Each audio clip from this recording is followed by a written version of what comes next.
Welcome students back in the second video of your chapter number 2, know the food you eat, of class 6th. Clear? So in the previous topic we have seen about different nutritions. What are the nutritions that our food contain or needed by our body. Now we are going to see the next topic, that is balanced diet. Now what is balanced diet? Last topic में हमने सब nutritions के बारे में देखा. अब सारे nutritions हमको कैसे मिलेंगे? तो सारे न्यूट्रिशंस हमको तब मिलेंगे जब हम उनको प्रॉपर अमाउंट में लें. और ये प्रॉपर अमाउंट किस में हम ले सकते हैं? हम ले सकते हैं by the balance diet. So what is the balance diet? A diet that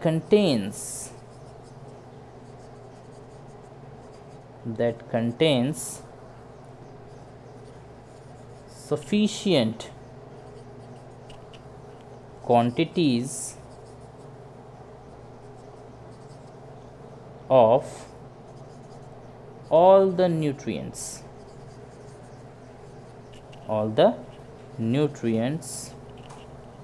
required by our body. So a diet that contains all the nutrition required by our body in a sufficient amount. A diet that contains sufficient quantities of all the nutrition required by our body. हमारी body को जितने भी nutrition की ज़रूरत है उनको एक sufficient amount में, एक प्रॉपर अमाउंट में, एक एडवोकेट अमाउंट में, कोई भी नाम आप यूज़ कर सकते हो, टर्म यूज़ कर सकते हो, अमाउंट में कैरी करे, उसे हम बैलेंस डाइट कहते हैं. क्लियर? क्योंकि बैलेंस डाइट ही हमारी बॉडी को सारे न्यूट्रिशन एक प्रॉपर अमाउंट में पहुंचा सकती है. Clear? Next we are talking about another topic. तो ये बैलेंस डाइट होगा. उसके बाद अलग अलग ग्रुप के लोग इंडिया में रहते हैं और सबकी न्यूट्रिशन अलग अलग होती है. क्लियर? अगर हम बात करें तो कोई पुअर है, कोई रिच है, और सब अलग अलग तरह की डाइट लेते हैं. और इस वजह से कहीं ना कहीं किसी न किसी के पास, सबके पास पॉसिबल नहीं है कि न्यूट्रिशन ऑफ डाइट में जो है एक बैलेंस डाइट मिल रहा है. 2 वक्त की रोटी तो आदमी मुश्किल से जुटा पा रहा है, तो बैलेंस डाइट की बात क्या करें. तो इसी से हमारे 2 टर्म्स निकलते हैं. एक टर्म हमारा निकलता है अंडर न्यूट्रिशन और दूसरा है हमारा and malnutrition. What are this both terms? दोनों टर्म्स की हम बात करेंगे. सबसे पहले हम बात करेंगे अंडर न्यूट्रिशन की. अब अंडर न्यूट्रिशन क्या होता है? अंडर न्यूट्रिशन जनरली एक कंडीशन होती है. If we take less the required food it will make us weak. अगर जितना फूड हमारी बॉडी को ज़रूरत है, हमारी बॉडी को जितनी कैलोरीज़ की ज़रूरत है, अगर उन कैलोरीज़ के बेसिस पर हम कम अमाउंट फूड ले लेंगे. लाइक एक लेबर है जो दिन भर काम करता है, और दिन भर काम करने का मतलब है उसकी डाइट में कार्बोहाइड्रेट्स का अमाउंट बहुत ज़्यादा होना चाहिए, इसलिए वो रोटियां बहुत खाते हैं. ठीक है? तो अगर वो अपनी डाइट कम कर देगा तो धीरे धीरे बॉडी क्या हो जाएगी? कमज़ोर होना शुरू हो जाएगी, वीक होना शुरू हो जाएगी, सिक होना शुरू हो जाएगी. सो अंडर न्यूट्रिशन का मतलब होता है कि a condition of a body when, I can right it, a condition of a body when it does not get sufficient, I can write it here, does not get sufficient amount of food. ठीक है? So under nutrition का मतलब होता है, nutrition का मतलब होता है कि एक बॉडी को जब उसको जितनी ज़रूरत है हेल्दी रहने के लिए उतना खाना अगर नहीं मिल रहा तो बॉडी जो है अपने पूरे फंक्शंस को कैरी ऑन नहीं कर पाएगी, और धीरे धीरे बॉडी कैसी हो जाएगी? धीरे धीरे बॉडी आपकी हो जाएगी वीक, कमज़ोर हो जाएगी बहुत ज़्यादा, और साथ में सिक भी हो जाएंगे, हम बीमार हो जाएंगे. कोई ना कोई न्यूट्रिशन हमारी बॉडी के लिए कम पड़ जाएगा और जिसकी वजह से हमें तरह तरह की बीमारियां हो जाएंगी. ठीक है? तो ये सारी चीज़ें हैं. और भी कौन सी कंडीशंस हैं जो इस कंडीशन को लीड करती हैं? तो let's see about the reasons why the body is under nutrition. तो सबसे पहले जो रीज़न आता है वो है पॉवर्टी. ठीक है? पॉवर्टी जो है एक सबसे बड़ा रीज़न है. Poor people quite often are not able to buy the required quantity of food, therefore they suffer from undernutrition. Poor people, as their earnings are very less I just told that their earnings are very less and that's why they are not able to acquire their sufficient meal. अगर हम बात करें poor people की तो वो sufficient मील ही नहीं इकट्ठा कर पाते अपने परिवार के लिए। एक परिवार में 4-4 5-5 लोग रह रहे हैं साथ में, तो पॉवर्टी एक सबसे बड़ा रीज़न है अंडर न्यूट्रिशन का, ठीक है। और दूसरा है non availability of food, non availability of food. So non availability of food, अगर नॉन अवेलेबिलिटी ऑफ फूड की बात करें तो सफिशिएंट अमाउंट में sometimes due two reasons beyond the control of people.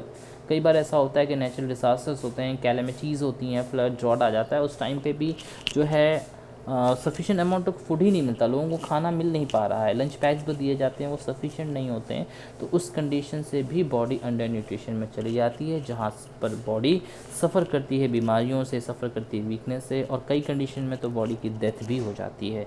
So this is about undernutrition. Next is malnutrition. Malnutrition क्या है, what is malnutrition? तो sometimes what happens कि we are getting enough amount of food, लेकिन कई बार ऐसा होता है कि हमारी डाइट, हमारी खाने की जो आदत होती है, जैसे कभी हम कहते हैं जनरली आप लोगों के ग्रुप में आप लोगों को लीफी वेजिटेबल्स, ग्रीन वेजिटेबल्स पसंद ही नहीं होता, एम आई करेक्ट? तो जब आप उस तरह के लीफी वेजिटेबल्स को नहीं खाओगे तो क्या होगा, आपकी बॉडी में कुछ ना कुछ कमी आ जाएगी।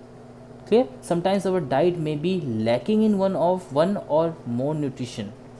In such a situation, even if we eat sufficient food, our body does not get the required nourishment. Clear? हम जब कई बार ऐसा होता है कि हमारी बॉडी में किसी टाइप की न्यूट्रिशन की कमी होती है, और जब वो कमी होती है तो बाद में खाना खाने से भी पूरी नहीं हो सकती है। एज अ रिजल्ट क्या होता है इसका, वी मे गेट वीक और फॉल सिक। हम वीक हो जाते हैं, सिक भी हो जाते हैं। क्लियर? मोर ओवर आगे क्या होता है, तो such a condition which people become weak and sick due to the lack of more nutrients in one diet is termed as malnutrition. तो हम क्या कह सकते हैं इसको, माल न्यूट्रिशन लिख सकते हैं a condition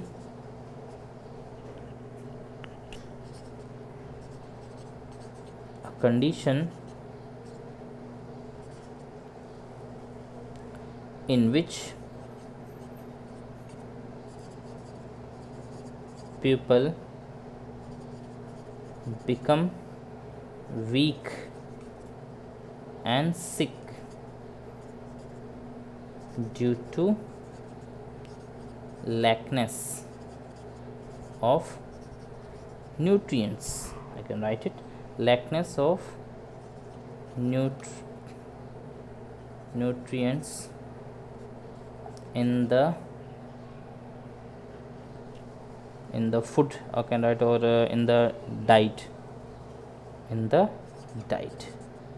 is called malnutrition. Clear? So एक कंडीशन होती है जिसमें पीपल्स को प्रॉपर अमाउंट ऑफ न्यूट्रिशन नहीं मिलता उनके डाइट में, तो उसके बाद जो बॉडी है उनकी वो सफ़र करती है किसी न किसी तरह के प्रॉब्लम से, तो उसे ही हम कहते हैं माल न्यूट्रिशन। ठीक है, माल न्यूट्रिशन में भी इधर ड्यू टू, अब ये जैसे अंडर न्यूट्रिशन की बात की तुमने पॉवर्टी और नॉन अवेलेबिलिटी ऑफ फूड की वजह से होता है, तो इस तरह से माल न्यूट्रिशन की भी कंडीशंस हैं। क्या, लेट्स सी। माल न्यूट्रिशन जो आपका है वो एक तो हमारी केयरलेसनेस बताया मैंने आपको, और दूसरी है हमारी लैक ऑफ एजुकेशन। क्लियर? तो केयरलेसनेस बताया ना, केयरलेसनेस कि हमें लापरवाही हमारी, खाने में को ये नहीं पसंद, वो नहीं पसंद, ये नहीं खाएंगे, वो नहीं खाएंगे, ये लगातार जब चलती जाती है तो भी माल न्यूट्रिशन के हम शिकार हो जाते हैं। उसके बाद लैक ऑफ एजुकेशन, कई लोगों को तो नॉलेज ही नहीं है, प्रॉपर एजुकेशन ही नहीं है कि किस न्यूट्रिशन का कितना इंपॉर्टेंस हमारी लाइफ में है, तो इस तरह से ये भी एक हमें एग्जाम्पल देता है। The growing children, generally mall nutrition के शिकार जो विक्टिम्स हैं वो कौन है, द ग्रोइंग चिल्ड्रन, जो आप लोग की उम्र के हैं वो ज़्यादातर इसके शिकार होते हैं, छोटे बच्चे इसके ज़्यादा शिकार हो जाते हैं, तो इस वजह से ये प्रॉब्लम्स आ जाती हैं। इस एग्जांपल में देखें, if a child gets lesser carbohydrates, अगर एक चाइल्ड को कार्बोहाइड्रेट्स या प्रोटीन कम मिलेगा तो वो प्रोटीन एनर्जी माल न्यूट्रिशन, PEM, प्रोटीन एनर्जी माल न्यूट्रिशन, ये मैंने आपको इंपॉर्टेंट टर्म्स में दिया था, तो ये प्रोटीन एनर्जी माल न्यूट्रिशन के शिकार हो जाएंगे। Clear?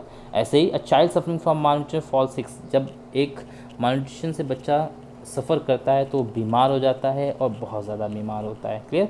A mall nourished child does not need costly medicine और टॉनिक्स। अगर कोई बच्चा या कोई बॉडी माल न्यूट्रिशन से सफ़र कर रही है तो उसे किसी मेडिसिन से या टॉनिक्स की ज़रूरत नहीं है। बस हमें करना क्या है, उसे हमें बैलेंस डाइट प्रोवाइड करना है। हमें वो डाइट उसे प्रोवाइड करनी है जो उसे वो न्यूट्रिशन प्रोवाइड करेगी। क्लियर। तो ये दो टर्म्स थे जो कि इनसफिशिएंट फूड लेने की वजह से होते हैं। उसके बाद एक और चीज़ है जो कि है बहुत एसेंशियल है। प्रॉपर अमाउंट का जब न्यूट्रिशन हमारी बॉडी में नहीं जाता तो ये भी बहुत कॉमन है, that is deficiency disease.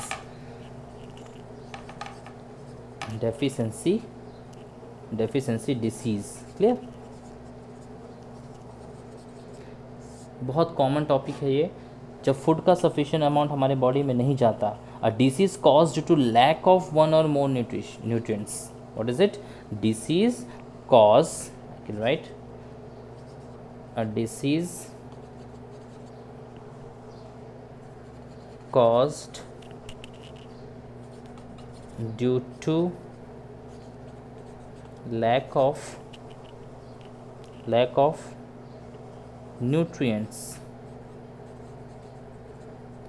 nutrients in the diet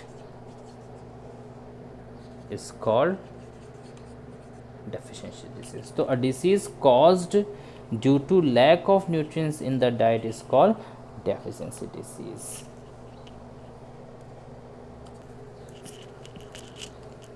And these deficiency disease are very harmful once they are caused in the body. Body को रिकवर करने के लिए फिर न्यूट्रिशन की तो ज़रूरत होती है बट मेडिसिन की भी ज़रूरत होती है। और प्लस ये डेफिशिएंसी डिसीज़ आपको तरह तरह के प्रॉब्लम्स से भी जो है परेशान कर देते हैं। हर न्यूट्रिशन का अलग होता है। जैसे excess of food, excess of fat containing food आप जब लोगे, जब आप फैट कंटेनिंग फूड ज़्यादा लोगे तो आपको क्या होगा, आपको ओबेसिटी हो जाएगी। ये भी एक तरह की डेफिशिएंसी है, ज़्यादा लेने से भी हो जाती है और कम लेने से भी हो जाती है। ठीक है। जबकि लैक से ही ज़्यादातर हम देख रहे हैं, तो फैट जैसे आप ज़्यादा ले रहे हो तो ओबेसिटी आपको हो जाएगी। आप अगर कार्बोहाइड्रेट्स की बात कर रहे हो, कार्बोहाइड्रेट्स की अगर हम बात करें तो कार्बोहाइड्रेट से जनरली हमें क्या क्या होगा, कार्बोहाइड्रेट्स जो है वो बॉडी में वीकनेस ले आएगी, टायर्डनेस लेके आएगी, क्योंकि एनर्जी तो मिलेगी नहीं तो वीकनेस हो जाएगा, टायर्डनेस हो जाएगी। क्लियर। तो ये सारे डिसीज़ होंगे कार्बोहाइड्रेट्स के ना होने की वजह से। उसके बाद प्रोटीन की अगर बात करो तो उसमें भी और ज़्यादा आपके होंगे। लेट्स सी इन डिटेल, इसको इस कर देते हैं। प्रोटीन की बात करते हैं। प्रोटीन से क्या क्या होता है, प्रोटीन से बहुत सी, जैसे सबसे पहले बात करेंगे स्टंटेड ग्रोथ। बॉडी अच्छे से ग्रोथ नहीं करेगी, हाइट कम रह सकती है या अजीब सा ग्रोथ होगी बॉडी की, तो स्टंटेड ग्रोथ हो गया। स्वेलिंग इन फेस, चेहरे पे सूजन आ सकती है आपके। फिर डायरिया की भी शिकायत हो सकती है आपको, बच्चों को जिसके अंदर जो है प्रोटीन की कमी है, डायरिया हो सकता है। उसके बाद आपके हेयर्स का डिसकलरेशन हो सकता है, यानी कि आपके बाल सफ़ेद हो सकते हैं। डिसकलरेशन ऑफ हेयर, ये सब आपकी बुक में दिया हुआ है, you can read from there also. Discoloration of hairs हो सकता है। उसके बाद स्किन प्रॉब्लम्स आपके साथ हो सकते हैं, तो इस तरह से बहुत से प्रॉब्लम्स हैं जो कि रिज़ल्ट करते हैं प्रोटीन के लैकनेस से। उसी तरह से दो डिसीज़ और हैं बहुत ही कॉमन हैं, उनकी बात करेंगे। ज़्यादातर जो प्रोटीन की डेफिशिएंसी से होते हैं वो है आपका क्वाशियोरकर और साथ में है मरासमस। क्वाशियोरकर जो है आपका वो जनरली प्रोटीन की डेफिशिएंसी से होता है, जबकि मरासमस जो है आपका वो भी प्रोटीन की है, लेकिन इसमें साथ में प्रोटीन प्लस कार्बोहाइड्रेट्स दोनों होते हैं। ये सिर्फ प्रोटीन से होता है, लेकिन मरासमस जब दोनों की डेफिशिएंसी बॉडी में चल रही होती हैं तो ये दोनों इसी से होते हैं। इसमें स्किन अजीब से हो जाती है, उसमें अजीब से रैशेस हो जाते हैं, पेट बहुत बड़ा सा हो जाता है, बच्चा दुबला पतला होता है, बहुत लीन लगता है और हड्डियाँ दिखाई देती लगता। तो बहुत ही ख़तरनाक बीमारियाँ हैं ये। तो आप लोग बैलेंस डाइट लिया करो ताकि आपको इस बीमारी ना हो सके। क्लियर। उसके बाद बात करेंगे विटामिन की डेफिशिएंसी की। तो विटामिन की डेफिशिएंसी अलग अलग है। जैसे हम विटामिन की डेफिशिएंसी की बात कर रहे हैं, विटामिन की डेफिशिएंसी की बात कर रहे हैं तो विटामिन की डेफिशिएंसी में अलग अलग है। जैसे ए, अगर ए नहीं होगा तो ए से आपको होगा नाइट ब्लाइंडनेस, ए नहीं है तो आपको होगा नाइट ब्लाइंडनेस होगा इसमें, मतलब आपको दिखाई नहीं पड़ेगा रात में बहुत जल्दी, ठीक है। Which is the inability to see in the dim light. यहाँ नाइट ब्लाइंडनेस का मतलब होता है जब अंधेरा होगा या हल्की लाइट कम होगी, या ज़रूरी नहीं कि रात ही हो, जब भी लाइट कम होगी आपको इसमें दिखाई नहीं देगा। क्लियर। बी की अगर बात करें तो बी में है आपके बेरी बेरी, इसमें स्किन डिसीज़ है एक तरह की, ये स्किन डिसीज़ है, ये स्किन में होती है, तो बेरी बेरी आपका हो गया। उसके बाद नेक्स्ट वी हैव स्कर्वी, ये आपके स्कर्वी, इसमें जो आपके टीथ जो गम्स होते हैं उससे खून निकलना शुरू हो जाता है। उसके बाद डी आपका जो है, डी में रिकेट्स में जो आपके बोन्स होती है जनरली वो बोन्स बैंड होना शुरू हो जाती है, जो पैर होते हैं वो ऐसे घूम जाते हैं, बो शेप्ड हो जाते हैं। तो इस तरह से ये बीमारियां आपके अलग अलग बीमारियां हैं। मेकिंग बोन्स में सॉफ्ट भी हो जाती हैं, बो शेप हो जाती हैं प्लस सॉफ्ट भी होती है, दैट इज रिकेट। उसके बाद के की बात करें तो के में जो घाव होते हैं, वुंड्स होते हैं, उनसे एक्सेसिव ब्लीडिंग होता है। क्या होता है? Excessive bleeding from wounds.